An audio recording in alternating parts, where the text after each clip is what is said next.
Apa lagi yang dilarang Allah?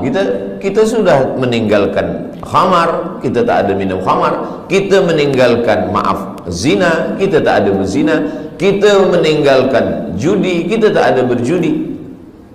Hasanatul abrar sayyiatul muqarrabin. Menurut orang biasa-biasa sahaja itu baik, tapi menurut orang yang amat sangat dekat dengan Allah itu perbuatan yang tak baik. Menurut orang yang biasa baik, tapi menurut orang yang sudah amat dekat dengan Allah itu sesuatu yang tak baik. Apa maksudnya? Banyak perbuatan yang kita sangka tak dosa, tapi sebenarnya dia adalah dosa.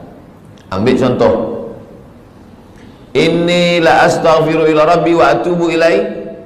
Kata Nabi sallallahu alaihi wasallam, saya beristighfar minta ampun kepada Allah mi'ata marrah, 100 kali sehari semalam. Padahal Nabi maksum, Nabi tak ada dosa, Nabi suci, Nabi bersih. Kenapa Nabi beristighfar? Hadis ini muskil, problem. Maka dibahaskan oleh para ulama, kenapa Nabi beristighfar 100 kali sehari semalam? Padahal dia tak ada dosa, tak ada silap, tak ada salah. Rupanya dosa Nabi bukan minum khamar, na'udzubillah, bukan syirik, na'udzubillah. Dia merasa kalau dia lupa sesaat sahaja, dia sudah anggap itu sebagai dosa kepada Allah Subhanahu wa ta'ala. Jadi makna hijrah adalah meninggalkan sesuatu walaupun nampaknya kecil, tapi dia membuat kita jauh daripada Allah Subhanahu wa ta'ala. Saya sudah hijrah, Ustaz Abdul Samad, saya tak ada buat dosa lagi. Ketika kita mengatakan kita tak berdosa, sebenarnya kita sedang berdosa. Dosa kita apa? Dosa merasa diri kita suci. Orang yang pernah berbuat dosa, selepas itu dia bertaubat, lebih baik daripada orang yang merasa beramal lalu melihat orang lain adalah penghuni neraka. Maka kita ini adalah orang yang pernah berbuat salah, pernah silap, pernah khilaf, pernah melanggar sunnah Rasulullah sallallahu alaihi wasallam. Selepas itu kita bertaubat kepada Allah Subhanahu wa ta'ala. Maka kalau kita tengok dalam sembahyang, dari mula takbiratul ihram sampai kepada salam, dari mula kita angkat tangan Allahu Akbar sampai kepada salam, tidak ada di dalam sembahyang itu doa jauhkan aku dari riba, jauhkan saya dari zina, jauhkan saya dari khamar. Tak ada. Cubalah tengok bacaan solat itu. Tapi dia mengajarkan kita untuk merenung amal yang kecil-kecil. Manakala kita angkat tangan Allahu Akbar, apa maknanya? Orang yang merasa diri dia besar, saya yang paling besar, saya yang paling mulia, saya yang paling hebat, saya yang paling utama, maka pada saat itu dia sudah berdosa. Maka dia katakan, yang besar hanya engkau saja ya Allah. Allahu Akbar kabira. Selepas itu, walhamdulillahi katsira. Puji. Banyak manusia ini gila sebab puji. Dipuja, dipuji, disanjung tinggi. Maka saat itu kita katakan, yang memiliki segala pujian hanya Allah. Walhamdulillahi katsira. Apa dosa kita lagi? Dosa yang ketiga, merasa diri suci. Orang kalau sudah merasa diri suci, maka yang lain dia tengok kotor. Kalau dia tak berdosa, yang lain penghuni neraka. Maka saat itu kita katakan wa subhanallahi bukratan wa asila. Tiga inilah yang mencelakakan manusia. Pertama, merasa besar. Kedua, merasa terpuji. Ketiga, merasa suci. Maka tiga ini dibersihkan dalam sembahyang. Allahu Akbar kabira, walhamdulillahi katsira, wa subhanallahi bukratan wa asila. Kira-kira kita yang hadir ramai di Masjid Jami' Sultan Yahya Petra Macang ini, beramai-ramai tuan imam, datuk-datuk, datin-datin, semua yang berhadir jemaah ini, siapakah di antara kita ini yang terkena penyakit yang tiga ini? Pertama, merasa besar. Yang kedua, merasa dipuji. Yang ketiga, merasa suci. Tak ada yang tahu.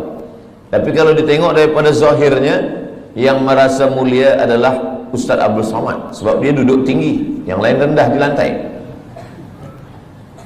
Siapa yang merasa dipuji-puji? Ustaz Abdul Somad juga dipuji-puji orang. Siapa yang merasa diri dia suci? Saya juga. Mungkin saya merasa diri saya lebih suci daripada orang lain. Jadi sebenarnya yang saya sampaikan ini bukan untuk orang lain, untuk diri saya dulu. Bila saya tunjuk orang, sebenarnya saat itu untuk orang lain satu jari saja, satu telunjuk saja.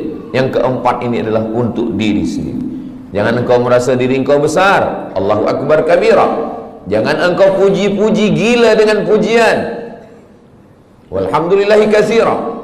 Jangan engkau merasa diri engkau suci, wa subhanallahi bukratan wa asila. Jadi hijrah ini dibagi kepada tiga. Hijrah yang pertama, hijrahnya awam, hijrahnya orang yang paling rendah. Hijrah meninggalkan syirik, hijrah meninggalkan zina, hijrah meninggalkan khamar, hijrah meninggalkan riba, hijrah meninggalkan ghibah. Hijrah nampak. Tapi ada hijrah yang kedua, hijrah meninggalkan takbur. Tak nampak. Kalau khamar, nampak dia minum khamar. Kalau judi, nampak dia main judi. Tapi judi dululah. Dulu orang main judi memang nampak, sekarang tak nampak. Nampak macam baca Quran, rupa judi online. Judi nampak. Orang yang minum khamar tahu bahwa dia sedang buat dosa. Orang yang berzina tahu bahwa dia sedang buat dosa. Orang yang sedang berjudi tahu bahwa dia sedang buat dosa. Ini hijrah yang rendah sekali. Tapi ada hijrah yang lebih tinggi lagi. Orang yang merasa diri dia sudah beramal, orang yang merasa diri dia paling banyak sedekah, orang yang merasa diri dia paling banyak zikir. Saya yang paling banyak sembahyang sunat, saya yang paling banyak pergi ke Makkah setahun 2 kali, saya yang paling banyak. Makanya ada kitab Talbis Iblis. Iblis itu bila dia tak berhasil mengajak orang minum khamar, bila dia gagal mengajak orang berzina, bila dia gagal mengajak orang syirik, dia masuk dari pintu yang kedua. Apa itu? Dia buat orang merasa beramal. Yang pertama ni banyak orang sukses, banyak orang berhasil. Dia tidak berjudi, dia tidak berzina, dia tidak minum khamar. Tapi manakala iblis masuk dari pintu level yang kedua, yang lebih tinggi, yaitu merasa diri lebih mulia, merasa diri sudah banyak amal, merasa diri penghuni surga, merasa yang lain adalah kotor. Pada saat itu, apa kata Nabi SAW? Man kana fi qalbihi, siapa yang dalam hatinya mithqala habbatin min khardalin min kibrin, siapa yang dalam hatinya ada sombong, angkuh sebesar biji sawi, la yadkhulul jannah, tak masuk surga. Man kana fi qalbihi, siapa yang dalam hatinya mithqala habbatin min khardalin min kibrin, ada sombong, merasa diri lebih saja. Iblis masuk ke dalam neraka bukan kerana digoda syaitan. Tidak ada satu pun ayat, tak ada satu pun hadis yang mengatakan bahwa iblis masuk ke neraka kerana digoda syaitan. Tak ada. Sebab apa? Sebab syaitan dialah induk syaitan. Macam mana syaitan nak goda dia? Iblis tidak pernah menyembah Lata, Uzza, patung, kayu, batu, hantu. Tak ada. Iblis tidak menyembah apapun. Dia menyembah Allah. Lalu kenapa dia keluar daripada surga? Allah Ta'ala bertanya. Allah bertanya bukan Allah tak tahu. Allah Maha tahu. Tapi Allah nak bagi tahu bagi sesiapa sahaja yang tak tahu. Malaka anta takabbara fiha. Kenapa engkau merasa diri engkau besar? Engkau merasa diri engkau mulia, wahai iblis. Apa kata iblis? Khalaqtani min nar. Engkau ciptakan aku daripada api. Wa khalaqtahu min tin. Adam kau ciptakan daripada tanah. Ana khairum minhu. Saya lebih mulia daripada dia. Iblis dikeluarkan daripada surga bukan kerana minum khamar, bukan kerana berzina, bukan kerana menyembah berhala, bukan kerana perbuatan yang zahir, tetapi kerana perbuatan yang batin. Jadi hijrah kita adalah meninggalkan yang zahir. Selepas itu level yang kedua adalah meninggalkan yang batin, hasad, dengki, busuk hati, merasa mulia, merasa lebih hebat, merasa banyak amal. Tapi ada yang lebih tinggi lagi, lalai mengingat Allah Subhanahu wa ta'ala. Wala takum minal ghafilin, jangan jadi orang lalai. Itu maka bila kita, semua gerak kita ini mesti cepat balik kepada Allah. Kenapa dalam Islam ni banyak betul doa. Nak makan, Allahumma barik lana fi ma razaqtana wa qina azabannar. Selepas makan, alhamdulillahillazi at'amana wa saqana. Nak tidur, bismika Allahumma ahya wa amut. Jangan dibaca sekarang, boleh tertidur. Jaga daripada tidur. Alhamdulillahillazi ahyana ba'da ma amatana wa ilaihin nusyur. Menengok muka di cermin, innalillahi wa inna ilaihi raji'un. Allahumma kama hassanta khalqi fahassin khuluqi. Kenapa banyak betul dalam Islam ni doa-doa? Naik kereta, subhanalladzi sakhkhara lana hadza wa ma kunna lahu muqrinin wa inna ila rabbina lamunqalibun. Bismillahi majriha wa mursaha inna rabbi laghafurur rahim. Kalau orang faham, sebenarnya setiap gerak kita mesti ingat kepada Allah Subhanahu wa ta'ala. Inilah hijrah level yang ketiga. Jadi kalau yang pertama mungkin kita dah tinggalkan semua yang haram-haram. Alhamdulillah Ustaz Somad, saya tak ada guna narkotik lagi, saya tak ada minum khamar, tak ada. Kenapa? Sebab tak ada yang jemput saya. Kalau free saya ikut juga. Na'udzubillah. Betul-betul lillahi ta'ala. Level yang kedua, bersihkan hati. Dia tak nampak lagi dosa-dosa yang tak nampak lagi, tapi dia ada dalam hati. Maka kata Nabi, ala fil jasadi mudghah, di dalam badan ini ada seketul, ada segumpal, ada sekepal. Idza salahat salahal jasadu kullu. Kalau dia bersih, yang lain ikut bersih. Wa idza fasadat, kalau dia rosak, yang lain ikut rosak. Saya semalam bertolak daripada Pekanbaru Riau menuju Kota Baru. Masuk airport, kita lalu di pintu detektor. Kalau ada bawa besi atau bawa pisau, bawa apa, dia berbunyi. Dia berbunyi. Tak boleh lalu. Ustaz, jangan masuk dulu. Alhamdulillah, kalaulah ada pintu macam itu juga, orang Jepun buatkan pintu detektor, tapi dia bukan untuk besi. Detektor untuk penyakit takbur, dipasang di pintu Masjid Jami' Sultan Yahya Petra Macang. Siapa yang masuk pintu ni berbunyi, jamaah lalu berbunyi dia kecil, tapi bila Ustaz Somad lalu, selepas itu Ustaz Somad pula yang bercakap kepada jamaah bagi tazkirah, marilah kita bersihkan hati kita. Semua jamaah tersenyum. Hati Ustaz lebih kotor daripada hati kan? Sebenarnya kita dimuliakan Allah bukan kerana kita mulia, tapi karena Allah masih sayang, lalu dia menutupi isi hati kita. Cuba kalau Allah tak sayang, sekali kita sombong, Allah tumbuhkan satu tai lalat di muka kita. Mungkin muka kita ini dah hitam semua. Sekali kita merasa hasad, terus saja dinampakkan Allah secara zahir. Tapi Allah masih sayang dengan kita. Allah masih tutup aib kita. Allah masih sayang dengan kita. Allah tak nampakkan itu di hadapan manusia. Maka amalan yang paling elok adalah amalan istighfar. Astaghfirullahalazim alladzi la ilaha illa huwal hayyul qayyum wa atubu ilaih. Amalan yang lain boleh membuat orang sombong. Saya khatam Quran satu hari 2 juzuk, saya khatam Quran 1 bulan 10 kali, boleh buat orang sombong.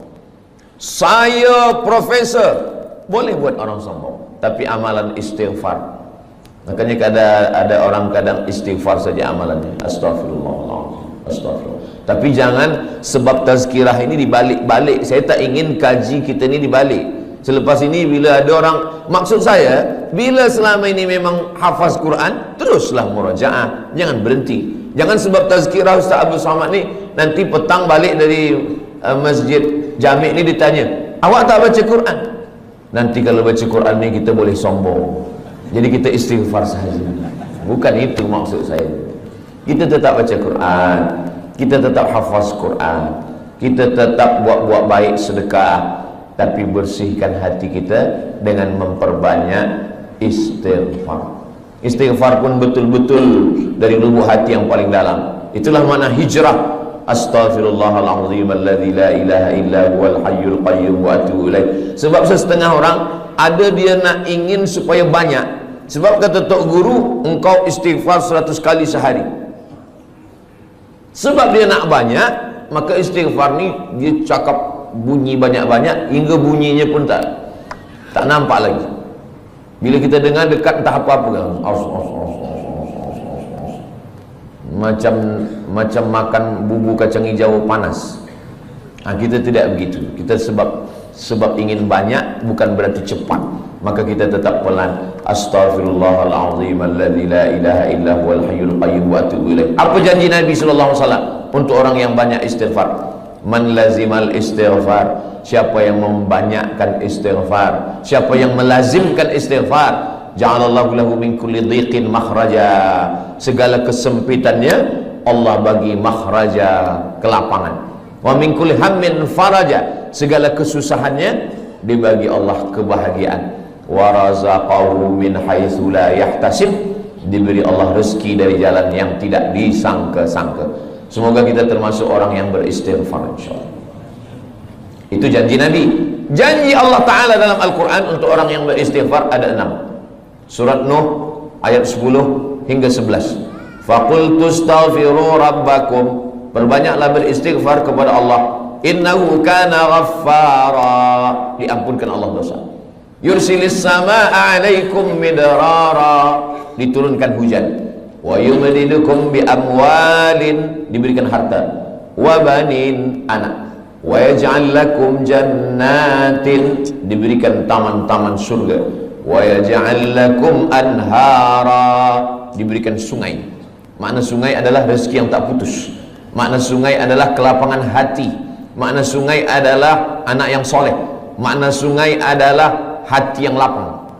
Begitulah Allah memberikan keutamaan istighfar. Maka setiap ingat dosa, setiap merasa kita lebih suci, setiap merasa kita lebih mulia, setiap merasa ada hasad dengki, setiap merasa, maka kita katakan astaghfirullahalazim alladzi la ilaha illa huwal hayyul qayyum wa atubu ilaih. Kalau kita tengok nabi-nabi itu, nabi-nabi itu dia tak ada minta. Di dalam 3 kegelapan, gelap malam, gelap laut, gelap perut ikan. Dalam gelap malam 1 gelap, dalam gelap laut 2 gelap, gelap perut ikan 3 gelap. Dan dia tak ada minta, keluarkan aku dari gelap ini, terangkanlah ya Allah. Tak ada. Apa doa? Apa minta dia? La ilaha illa anta subhanaka inni kuntu minaz zalimin. Anak kita pun hafaz. Cuma kadang kita lupa. Bila lampu padam, kita pun terkejut. Padahal kita hafaz. La ilaha illa anta subhanaka inni kuntu minaz zalimin. Banyak orang menghafaz doa. Banyak orang menghafaz doa, tapi setakat menghafaz. Bila kita hanya menghafaz doa dan kita lupa bila peristiwa itu terjadi, maka kita lebih kurang macam burung yang boleh bercakap. Burung bila diajar dia bercakap, good morning, good morning, good morning. Pukul 5 petang pun bila kita datang, good morning juga dia kata. Sebab apa? Sebab dia menghafaz saja. Banyak orang menghafaz doa, tapi dia tidak berdoa. Banyak orang menghafaz zikir, tapi sebenarnya dia tidak berzikir. Maka makna zikir itu adalah mulut menyebut, hati mengingat, fikiran dengan penuh kesedaran. Mulut menyebut subhanallah, alhamdulillah, la ilaha illallah, wallahu akbar, afdalu dzikri fa'lam annahu la ilaha illallah. Lalu kemudian hati mengingat. Kalau mulut menyebut berbunyi, bersuara, lidah bergerak, tapi ketika hati tak ada bunyi, tak ada suara. Makanya kalau ada seseorang diam saja, itu dia sedang mengingat. Bila kita tanya, awak ingat siapa? Bini saya. Alhamdulillah, asal jangan bini orang, na'udzubillah. Allah Subhanahu wa taala ajarkan kita ini semua supaya apa? Supaya kita hijrah. Hijrah daripada lalai kepada zikir, hijrah daripada syirik kepada tauhid, hijrah daripada maksiat kepada taat. Maksiatnya ada yang zahir, maksiat ada yang batin, dan maksiat ada yang paling halus sekali adalah lalai. Kenapalah Allah bagi saya sakit, Ustaz Abdul Samad? Padahal saya ni kalau sihat, saya boleh membina masjid. Kalau sihat, saya boleh menolong anak yatim. Saya ni baik kalau sihat, tapi kenapa saya sakit? Kalau kamu sihat, kamu bersama nikmat Allah. Tapi kalau kamu sakit, kamu bersama Allah. Orang kalau sedang sihat, dia bersama nikmat Allah. Tapi kalau sedang sakit, dia sedang bersama dengan Allah. Allah ingin antara dia dengan hambanya tidak lagi ada penghalang. Nikmat pun boleh menjadi penghalang. Makanya Nabi Muhammad SAW, apa kata Allah Ta'ala? Yas'alunaka 'anil khamri wal maisir. Kalau mereka bertanya kepada engkau tentang khamar dan judi, qul, katakan ya Muhammad SAW, yas'alunaka 'anil ahillah. Kalau mereka bertanya kepada engkau tentang anak bulan, bulan hilal, bulan sabit, qul, katakan ya Muhammad SAW, yas'alunaka madza yunfiqun. Kalau mereka bertanya kepadamu tentang apa yang disedekahkan, qul, katakan ya Muhammad SAW. Tapi bila tentang zikir, wa idza sa'alaka ibadi anni, kalau hambaku bertanya kepada engkau tentang aku, tak ada Allah mengatakan katakan ya Muhammad, tidak. Tapi Allah terus saja berkata, wa idza sa'alaka ibadi anni fa inni qarib, aku dekat. Apa kata ahli tafsir? Allah ingin supaya antara kita dengan Allah tak ada sempadan, tak ada perantara, tak ada penghalang, tak ada apapun, supaya kita ingat kepada Allah. Jadi kalau kita dah buat baik, kita dah hijrah, kita dah taubat, tapi kita tetap juga dibagi Allah sakit, sebenarnya Allah ingin supaya kita sujud lebih lama, supaya kita mulut lebih banyak berzikir, supaya kita berdoa tangannya mengangkat ke atas, supaya kita melelehkan air mata. Orang kalau hidupnya senang, kenyang, tenang, biasa doa biasa-biasa saja. Tapi kalau dia sedang susah, payah, maka doanya lebih khusyuk. Orang kalau hidupnya senang, tenang, kenyang, doa biasa saja. Kadang doa pun tangan di atas kaki. Kalau ada orang berdoa tangan di atas kaki, itu sama maknanya nak bagi-bagilah, ke tidak pun tak apa. Tapi kalau Nabi, cubalah tengok macam mana Nabi berdoa malam perang Badar. Nabi pada malam perang Badar, tarikh 2 hari bulan Ramadan, pada saat itu Allah 17 Ramadan, Yaumal Furqan, Yaumal Taqal Jam'an, 17 Ramadan, Nabi SAW pada tahun kedua, kena 2 hijrah, Nabi SAW mengangkat kedua tangannya, dan ketika itu Nabi meletakkan surbannya di bahunya, datang angin kencang, jatuh. Biasa orang kalau surbannya jatuh, dia angkat surban dulu, tapi Nabi tetap. Datang Sayyidina Abu Bakar Siddiq, hasbuka ya Rasulullah, cukuplah itu ya Rasulullah. Nabi tetap juga berdoa kepada Allah Subhanahu wa ta'ala. Jadi hijrah ini betul-betul kita hijrah, bukan setakat pindah dari tahun 1446, tapi kita pindah kepada tahun 1447, meninggalkan semua yang dilarang Allah Subhanahu wa ta'ala. Hijrah. Tajuk kita kajian duha ni 2. Pertama, hijrah. Yang kedua, menuju ridha Allah. Hijrah daripada maksiat kepada taat, hijrah daripada lalai kepada zikir, hijrah daripada bakhil menuju kepada sedekah. Alhamdulillah Ustaz Somad, dulu Suami saya ini orangnya bakhil, tapi selepas 1447 ini, selepas dia mengaji duha dengan Ustaz Abdul Somad, sekarang dia sudah baik. Dulu semasa dia bakhil, kalau ada orang membina masjid, buat tahfiz Quran, dia bagi RM1 saja. Sekarang RM1 1 sen. Merubahlah agak banyak sikit. Nabi SAW mengatakan, yatsba'ul mayyita salasun, yang mengiringi mayat jenazah orang mati tak banyak. Walaupun Ustaz Abdul Somad mati, ramai jamaah datang, tapi sebenarnya 3 saja. Yang pertama, mal, harta, kereta, motosikal, semua ikut mengiring, tapi sampai ke tempat parking saja. Yang kedua, ahluhu, isteri, anak, menantu, kawan, sahabat, jiran, semua ikut mengiring, tapi hanya sampai ke tepi liang lahat saja. Yarji'u usnani, yang 2 ni balik ke rumah. Wa yabqa wahidun, yang kekal, yang tinggal hanya 1. Wa amaluhu amal. Dan di antara amal yang banyak ini, ada haji, ada umrah, ada zikir, ada hafaz Quran, ada baca Quran. Di antara 3 amal-amal yang banyak pun, di antara amal itu, orang-orang mati itu kalau ditanya dia, wahai mayat-mayat, wahai jenazah-jenazah, wahai orang mati, maukah kamu hidup lagi? Dalam Al-Quran Allah Ta'ala bercerita khas untuk itu.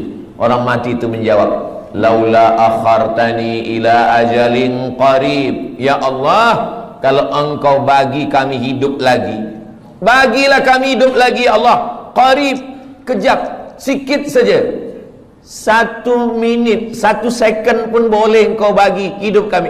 Kata Allah Ta'ala, kalau aku bagi kamu hidup, kamu nak buat apa?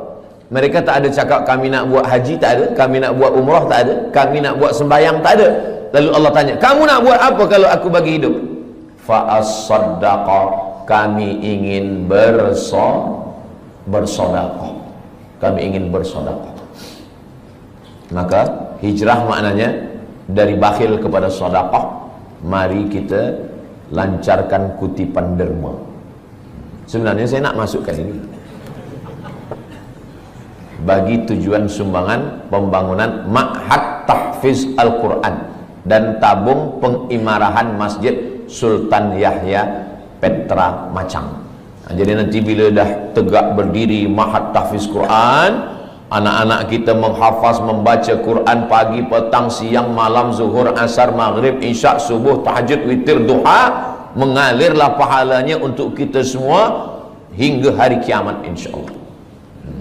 Isikan ke jangan saya yang isi, bawakan kepada semua jamaah, supaya itu akan menjadi amal jariah yang akan menjadi bekal kita nanti menghadap Allah Subhanahu wa ta'ala. Kemana duit ringgit tadi? Hilang pula. Iya, bagi masuk. Duit yang banyak, lama hidup banyak dirasa, jauh berjalan banyak ditengok. Saya dah pergi ke mana-mana tempat, belum pernah. Saya dah pergi ke Sabah, saya pergi ke Sarawak, saya pergi ke Miri, saya pergi ke Terengganu, saya ke Selangor, saya ke Johor, Kuala Lumpur. Belum pernah saya tengok orang Malaysia meninggal membawa ringgit. Ma'akalta fa'afnaita, yang dimakan busuk. Wa ma labista fa'ablaita, yang dipakai lapuk. Wa ma tasaddaqta fa'amdaita, yang disedekahkan untuk Ma'had Tahfiz Quran Masjid Jami' Sultan Yahya Petra Macang, inilah yang akan kekal abadi hingga hari kiamat nanti insyaAllah. Amin ya rabbal alamin. Rumah besar yang kita tinggalkan, bila kita mati, habis, diambil semua oleh ahli waris, anak kita, cucu kita, semua bertukar, sijil-sijil semua hilang. Kita pun akan menjadi sesuatu yang terlupakan, orang tak ingat lagi dengan kita. Tapi Ma'had Tahfiz ini insya-Allah semua budak-budak akan belajar membaca Quran, berzikir, belajar sembahyang. Nanti dia pula akan mengajar anak dia, isteri dia, murid-murid dia. Itulah yang boleh menolong kita di hadapan Allah. Niatkan sedekah ini untuk almarhumah emak saya, almarhum ayah saya. Jadi boleh dapat dua-dua. Kita dapat, orang-orang tua kita pun dapat. Datang sahabat Nabi namanya Sa'ad, berjumpa kepada Nabi Muhammad sallallahu alaihi wasallam. Ya Rasulullah, ummi matat, mak saya sudah meninggal dunia. Afa atasaddaqu anha? Kalau saya bersedekah, sampaikah sedekah ini kepada almarhumah mak saya? Kata Nabi sallallahu alaihi wasallam, tasaddaq, bersedekahlah. Itu dalil bahwa sedekah ini sampai. Ayu sadaqatu afdal? Apa sedekah yang paling afdal? Kata Nabi, suqiya al-ma', memberi air minum. Kalau air minum saja sampai, apalagi kelas tahfiz. Kalau air minum saja sampai, apalagi gedung binaan yang tinggi, 2 aras, 3 aras, 4, budak-budak boleh belajar sembahyang, maka insya-Allah itu menjadi cahaya sesuai dengan doa kita, Allahumma ja'al quburahum rawdatan min riyadil jinan. Jadikan kuburnya salah satu daripada taman-taman surga insya-Allah. Amin ya rabbal alamin. Kalau saya bacakan Al-Fatihah untuk almarhumah mak saya, ayah saya, maka automatically sampai.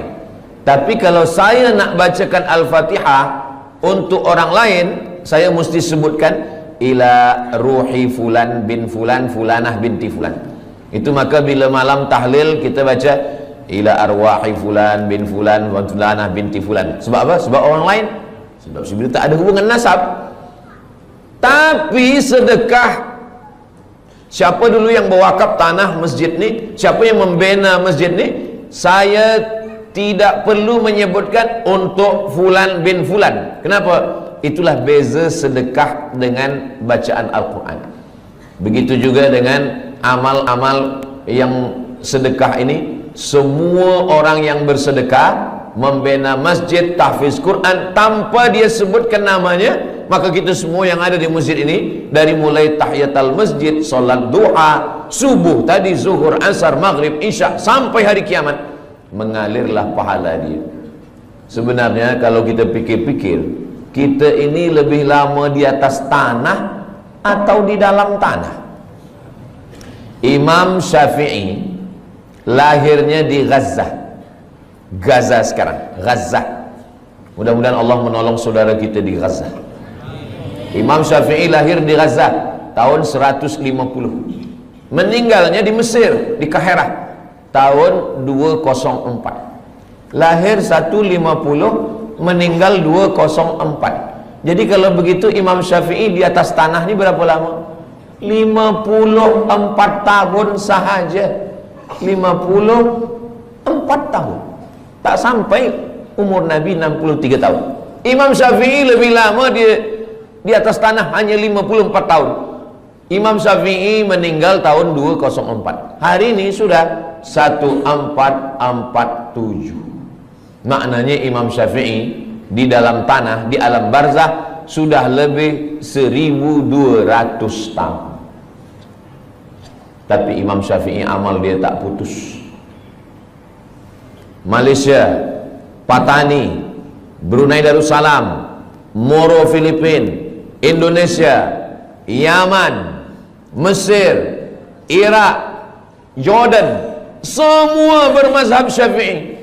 Jadi kalau kita tengok jam, itu setiap detik, itu setiap second, itu orang menyebut Syafi'i, Syafi'i, Syafi'i, Syafi'i, Syafi'i, Syafi'i. Dari mana kita tahu sembahyang? Dari perukunan Melayu. Perukunan Melayu itu diambil daripada mana? Dari kitab Sabilal Muhtadin, Syekh Muhammad Arsyad Al-Banjari. Sabilal Muhtadin diambil daripada mana? Dari kitab-kitab fiqh mazhab Syafi'i. Kitab fiqh mazhab Syafi'i yang paling kecil, Matan Taqrib. Yang agak besar, Fathul Qarib. Yang lebih besar, I'anatul Talibin. Yang lebih besar, Kanzur Raghibin Mahalli. Yang lebih besar lagi, Al-Majmu' Syarah Muhazzab, Imam Nawawi. Imam Nawawi itu siapa?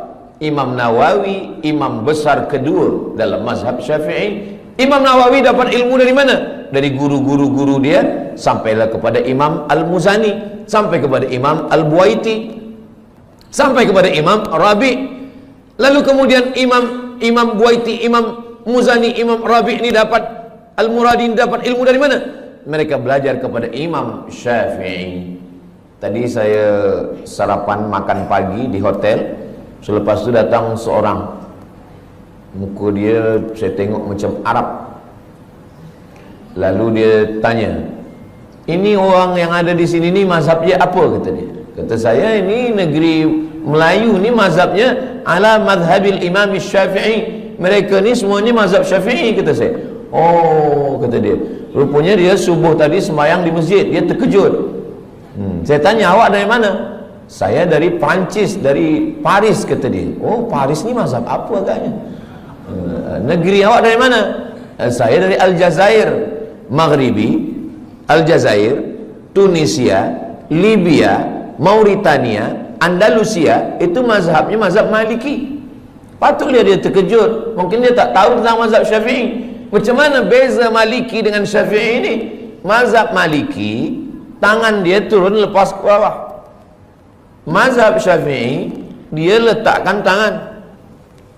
Maliki lepas ke bawah. Mazhab Maliki tak ada baca bismillah, terus saja alhamdulillah, Allahu Akbar, alhamdulillahi rabbil alamin. Oh, kalau begitu Makkah Madinah tu Maliki? Tak, itu Hambali. Hambali ada bismillah, tapi kecil aja. Alhamdulillahi rabbil alamin. Sedangkan mazhab Syafi'i, bismillah dia jahar. Bismillahirrahmanirrahim. Subuhnya mazhab Syafi'i berkunut selepas rukuk. Sami Allahu liman hamidah, Allahumma hdina fi man hadait. Maliki kunut dia selepas ayat sebelum rukuk. Qul huwallahu ahadun illahus samad lam yalid wa lam yulad wa lam yakul lahu kufuwan ahad. Kunut dia tak berbunyi. Mazhab Syafi'i kunut dia setengah berbunyi, setengah sir. Mazhab Maliki kunut dia tak berbunyi semua. Mazhab Hambali tak berkunut. Kalau suami saya Ustaz Abdul Somad, dia tak berbunyi, tak berkunut dan tak sembahyang. Itu mazhab Abu Lahab lah. Saya ingin nak sampaikan, walaupun Imam Syafi'i duduk atas dunia ni 54 tahun, tapi amal dia 1200 tahun sampai hari kiamat. Orang masih tetap waqala al-Imam Syafi'i, waqala al-Imam Muhammad bin Idris Asy-Syafi'i. Kita, apa yang boleh kita tinggalkan? Meninggal kita hari ini, esok orang dah lupa dengan kita. Kita hidup sekarang, 3 hari kita tak isi status di FB, orang dah lupa dengan kita. Itu maka lepas program ini nanti kita status. Supaya apa? Supaya kita saling mengingatkan, watawasau bil haq watawasau bis sabr. Saya cuma nak mengingatkan bahawa imam-imam yang mulia-mulia itu, mereka sudah meninggalkan amal. Kita, apa yang nak kita tinggalkan? Inilah yang kita nak tinggalkan. Ma'had Tahfiz Quran Masjid Jami' Sultan Yahya Petra Macang. Kalau nanti tegaklah binaan Tahfiz Quran ini, Ustaz Abdul Somad balik ke Pekanbaru Riau. Ustaz Abdul Somad bukan orang Kelantan. Ustaz Abdul Somad duduk kat Sumatera, bukan Semenanjung, tapi pahalanya tetap sampai. Mudah-mudahan Ustaz Abdul Somad dapat juga pahalanya, insyaAllah. Dari bunyi aminnya nampaknya kurang bersetuju. Amin ya rabbal alamin. Tajuk kita kajian duha ini 2. Yang pertama hijrah, yang kedua menuju ridha Allah. Hijrah kita dah bahas, sekarang kita bahas tentang ridha Allah. Apa ridha ini? Ridha ini, kata ulama, makna ridha adalah sururul qalbi bimururil qada. Itulah ridha. Sururul qalbi bimururil qada. Hati merasa senang ketika takdir Allah berlaku pada diri. Itulah dia ridha. Hati senang ketika takdir Allah berlaku pada diri. Saya sudah pikir-pikirkan. Sembayang insya-Allah kita boleh. Puasa insya-Allah kita tahan. Keluar duit pergi haji, tawaf, sa'i, wukuf di padang Arafah, mabit di Musdalifah, Mina, melontar jumrah, insya-Allah kita sanggup. Diri saya sendiri, yang paling berat dalam ajaran Islam ni adalah ridha. Ridha inilah yang paling berat. Maka saya jarang sekali membahaskan tentang ridha, sebab ridha ni berat. Tapi bila saya sampai ke Masjid Jami' ini, Saya tanya Tuan Imam, apa tajuk kita? Hijrah menuju ridha Allah. Ini mesti saya sampaikan, tak boleh tak disampaikan. Sururul qalbi bimururil qada. Petang semalam saya duduk dengan ahli keluarga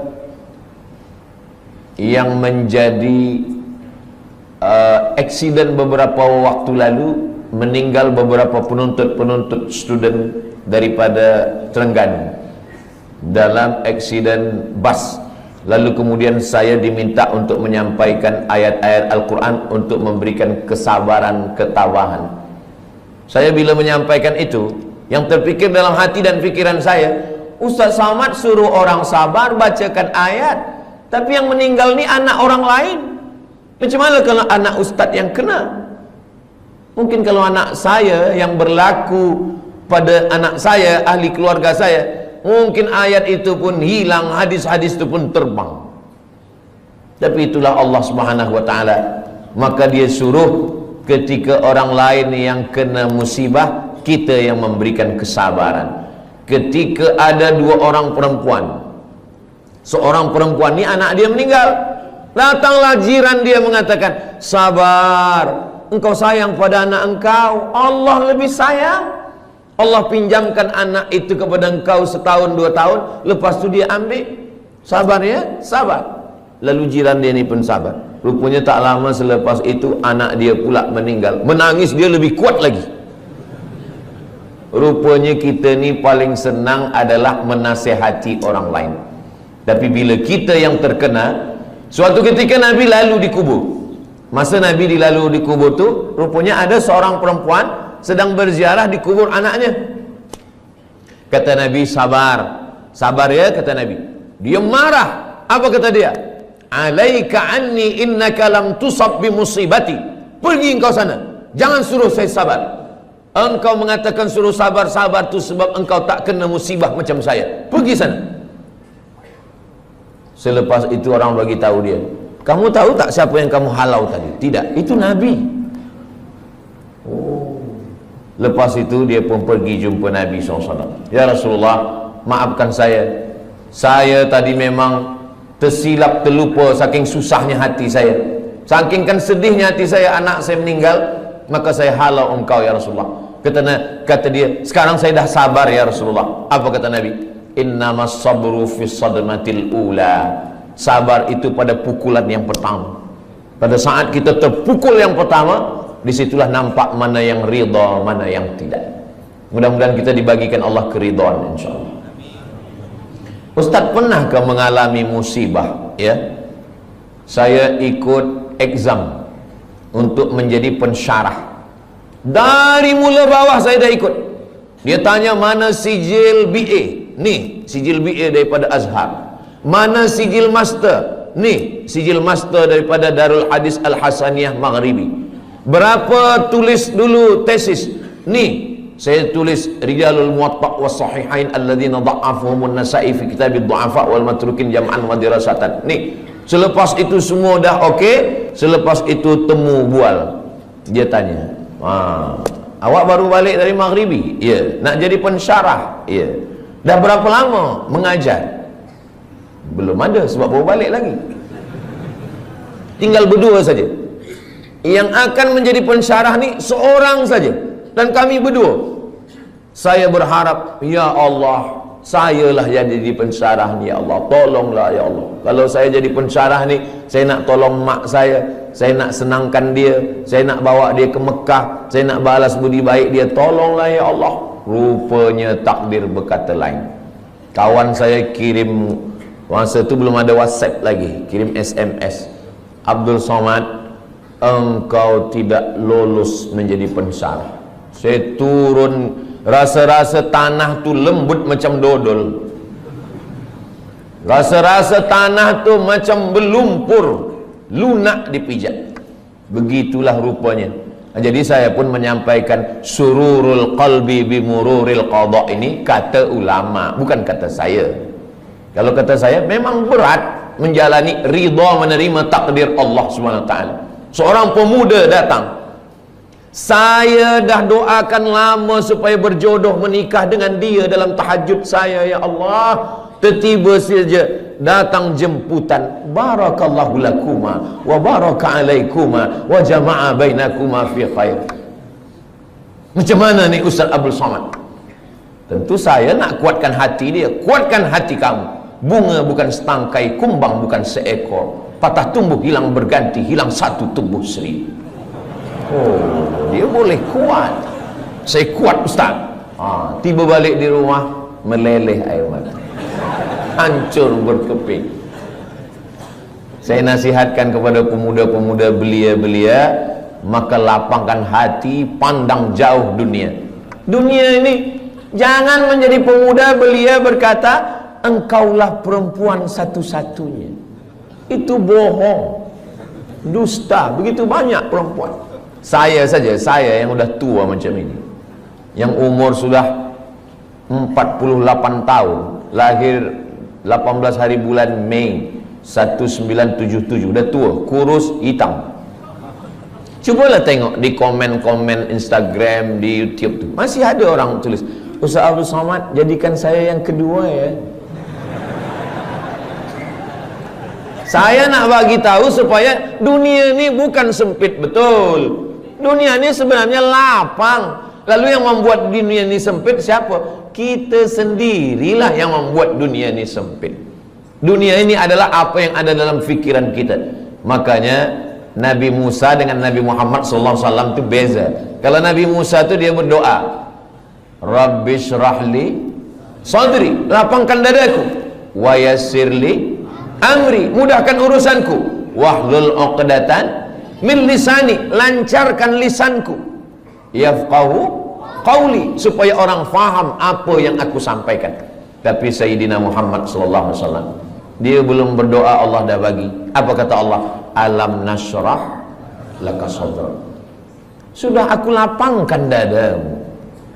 Maka saya dua-dua ini saya pakai, Rabbi syrah li sadri wa yassir li amri wahlul 'uqdatam min lisani yafqahu qawli. Tapi yang untuk Nabi Muhammad pun saya baca juga, alam nashrah laka sadrak wa wada'na 'anka wizrak alladhi anqadha dhahrak wa rafa'na laka dhikrak. Dua kali Allah ulang, fa inna ma'al usri yusra. Sekali lagi, inna ma'al usri yusra. Kenapa diulang dua kali? Kata ahli tafsir, at-tikrar lit-taukid. At-tikrar, diulang-ulang itu lit-taukid, untuk menekankan makna. Esok kabar-kabarnya Ustaz Somad datang ke Masjid Jami' Sultan Yahya Petra Macang. Betul. Tapi dia ragu, dia tanya lagi, betul kah Ustaz Somad? Betul, betul, betul. Dia ragu, dia tanya 3 kali, betul kah Ustaz Somad esok datang? Wallahi, tallahi, billahi, dia datang. Rupanya betul-betul datang. Jadi pengulangan itu maka diulang Allah. Fabi ayyi ala'i rabbikuma tukadziban. Kenapa kamu masih mendustakan lagi nikmat Allah Subhanahu wa taala? Nah, macam mana kita boleh mencapai sururul qalbi bi mururil qada? Ustaz Abdul Somad nak bahaskan tentang hati senang menerima takdir. Dia pun dulu waktu menerima takdir itu dia risau, dia gelisah, dia susah. Kita semasa senang banyak kawan, semasa gelak banyak sahabat, tapi bila kita susah, kita sedang dipertemukan dengan teman sejati. Orang yang senang ketawa banyak kawan, tapi kalau kita sedang susah, disitulah kita punya sahabat yang baik. Ketika Nabi dikejar dalam peristiwa hijrah, siapa sahabat-sahabat yang paling dekat? Sayyidina Abu Bakar Siddiq, Sayyidina Ali bin Abi Talib. Maka kalau kita ingin ridha kepada takdir Allah, jangan bersendirian. Man syadza syadza finnar, siapa yang sendiri-sendiri masuk neraka. Alaikum bil jamaah, maka hendaklah kita berjamaah. Masalul mukminin kamasalil asjar. Orang beriman ini macam pokok kayu. Pokok kayu kalau dia sebatang, datang angin kencang patah. Tapi kalau pokok kayu ini ramai, pokok kayu yang ramai, datang angin dari sini, ditolong kayu yang ini, datang angin dari sini, ditolong kayu sini. Maka kita bersama-sama berjamaah, jangan bersendirian. sembahyang berjamaah. Ini kadang pemuda belia ni sekarang bila kita tanya, kenapa awak tak pernah datang ke masjid Jami? Saya tengok tak pernah ke surau. Kenapa tak sembahyang berjamaah? Saya nak jaga hati saya supaya jangan riak. Ini kerja setan. Kata setan, awak jangan sembahyang ke masjid. Nanti bila sembahyang ke masjid, hati awak riak, dipuji orang, ditengok orang, diambil gambar orang. Jadi awak baik sembahyang di kamar, di bilik. Nanti bila dia sembahyang di bilik, apa kata setan? Kalau awak sembahyang, awak merasa sudah beribadah. Jadi yang paling elok jangan sembahyang. Alladzi yuwaswisu fi sudurin nas minal jinnati wan nas. Yang berbisik ni dua. Yang pertama jinnati, yang kedua nas. Kalau yang berbisik ini jinnati, senang kita nak halau dia. Allahu la ilaha illa huwal hayyul qayyum. Tapi kalau yang berbisik ini nas, kita halau dia dengan ayat kursi, dia hafaz Yasin. Maka berjamaah supaya kita senang menerima takdir Allah berjamaah. Bila kita lupa, bila kita silap, bila kita khilaf, bila kita selalai, ada orang lain yang ingatkan kita. Yang kedua, wasta'inu bis sabri. Sabri maknanya menahan. Sabri maknanya imsak. Sabri maknanya saum. Makanya bulan Ramadan itu disebut dengan fasum saumas sabri. Sabri menahan. Tahan tangan, jangan pukul-pukul pipi. Sebab dulu orang kafir musyrik jahiliyah bila ada keluarga dia mati dia potong. Rupanya sekarang ni saya tengok ada video, ada satu suku di Afrika ke di mana, bila ada keluarga yang mati, kita mesti sedih seperti mati. Maka bila ada keluarga yang mati, jari ni mesti dipotong. Iya kalau yang mati satu, kalau 10? Dalam Islam kita diajarkan untuk menahan. Tahan pipi, jangan dipukul. Tahan tangan, jangan menarik. Sebab dulu bila ada orang meninggal, menarik-narik rambut, mencakar-cakar muka. Syukur kalau yang ditarik rambut dia. Kalau rambut orang lain, wasyaqal juyub, mengkoyak-koyak baju, jangan sampai. Maka kita tahan tangan. Lisan, mulut, kenapa ayah saya, kenapa mak saya, kenapa isteri saya, kenapa suami saya, tahan mulut. Maka mulut istirja, inna lillah wa inna ilaihi raji'un. Hati berzikir, la ilaha illallah subhanallah walhamdulillah wa la ilaha illallah wallahu akbar. Lalu kemudian bisabri, menahan. Tapi ada yang tak boleh ditahan. Air mata tak boleh ditahan. Air mata meleleh. Meninggal anak Nabi umur 18 bulan, anak lelaki. Nabi tak ada anak lelaki. Qasim meninggal, Sayyidina Abdullah meninggal, Zainab meninggal, Ruqayyah meninggal, Ummu Kulthum meninggal. 3 anak perempuan meninggal. Sayyidatuna Fatimah meninggal 6 bulan selepas Nabi meninggal. Abdullah meninggal, Al-Qasim pun meninggal. Tiba-tiba senangnya hati Nabi, lahir anak lelaki dari perempuan dari Mesir, namanya Maria Al-Qibtiyah, umur 18 bulan meninggal. Siapa yang punya anak 18 bulan sedang comel-comelnya, sedang elok-eloknya, sedang sayang-sayangnya, meninggal, nangis Nabi. Datang sahabat bertanya, "Ama tarda ya Rasulullah?" Apakah engkau tidak ridha ya Rasulullah? Kata Nabi, saya ridha. Kalau engkau ridha, kenapa menangis? Kata Nabi, ini air mata kasih sayang. Itu maka menangis boleh. Ada perempuan menangis, lalu kemudian Abu Bakar marah. Jangan menangis, kata Abu Bakar. Kata Nabi SAW. Kata Umar, jangan menangis, kata Umar. Kata Nabi SAW, da'hunna ya Umar, biarkan mereka. Yang tak boleh itu meratap, yang tak boleh itu meraung. Adapun melelehkan air mata, maka itu adalah air mata kasih sayang. Bahkan Nabi ketika menguburkan sahabat namanya Utsman bin Maz'un, Nabi turun ke liang lahatnya, Nabi pegang jenazahnya, dan air mata Nabi meleleh hingga sampai kepada janggut Nabi. Kalau air mata sampai kepada janggut, itu bukan setetes 2 tetes, tapi banyak. Itu menunjukkan air mata kasih sayang Nabi Muhammad sallallahu alaihi wasallam. Bila nanti jamaah yang ada di Macang mendapatkan berita Ustaz Abdul Somad meninggal, jangan datang ke Riau, jangan datang ke Pekanbaru. jangan datang melawat menengok jenazah saya. Kenapa macam tu Ustaz? Sebab tangan saya tak boleh menghapus air mata. Tapi kalau nampak-nampaknya saya ni lebih kurus, saya ni lebih tua, mungkin kalau masalah mati ni nampaknya saya lebih dulu. Janganlah macam tu Ustaz, kami ingin Ustaz sihat, lebih lama tazkirah. Maksudnya saya lebih dulu mengiring jenazah awak. Mati mana ada kita tahu. Orang mati itu bukan kerana dia berperang, orang mati bukan kerana dia naik kereta. Orang kalau udah sampai ajalnya, duduk di rumah, makan, batuk pun mati. Itulah punca daripada tauhid. Tapi kalau manusia berpikir, kalaulah dulu dia tak pergi, kalaulah dulu dia begini, kalaulah dulu dia tak minum, kalaulah dulu dia tak banyak makan, kalaulah dulu, kalau. Itulah yang merosakkan fikiran manusia. Satu kalau akan disusul oleh, kalaulah dulu dia tak banyak minum gula, kalaulah dulu dia tak makan kambing, kalaulah dulu dia tak makan roti, kalaulah dulu dia tidak. Padahal yang tak makan pun mati juga. Maka sebenarnya kulu, makanlah, wasrabu, minumlah, wala tusrifu, jangan mubazir, jangan melampau, jangan berlebih-lebihan. La ta'tadu, jangan melampau. Innallaha la yuhibbul mu'tadin, Allah tak suka pada orang yang melampau. Lalu kemudian bagaimana cara supaya kita ni boleh ridha? Nanti sampai masanya kita semua akan disila masuk ke dalam syurga Allah. Apa kata malaikat? Apa kata Allah? Wasiqal ladzina taqaw rabbahum ilal jannati zumara. Mereka semuanya akan dibawa masuk ke dalam surga. Begitu mereka sampai di surga, apa kata malaikat? Salamun qawlam mir rabbir rahim.